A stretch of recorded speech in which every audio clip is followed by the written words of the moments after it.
రాజ్యాంగ నిర్మాత బాబాసాహెబ్ అంబేద్కర్ పై అనుచిత వ్యాఖ్యలు చేసిన కేంద్ర హోంశాఖ మంత్రి అమిత్ షా వెంటనే పదవికి రాజీనామా చేయాలని తెలంగాణ ప్రదేశ్ కాంగ్రెస్ సేవాదళ అధ్యక్షులు మిద్దెల జితేందర్ డిమాండ్ చేశారు.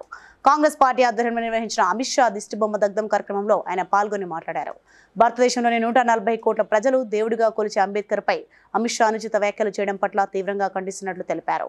దీన్ని ప్రధాని నరేంద్ర మోడీ వెనక్కి వేసుకోవడం సరైంది కాదన్నారు. అంబేద్కర్ పై చేసిన వ్యాఖ్యలను వెనక్కి తీసుకోవాలని డిమాండ్ చేశారు.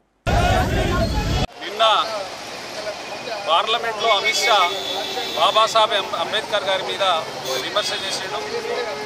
దేవుని స్మరించుకుంటే బాబాసాహెబ్ స్మరించుకుంటే ఏమొస్తుంది, దేవుని స్మరించుకుంటే పుణ్యమన్న వస్తుందని ఈ భారతదేశ స్వతంత్ర పోరాటంలో బాబాసాహెబ్ అంబేద్కర్ గారు ఒక ప్రముఖమైన పాత్ర.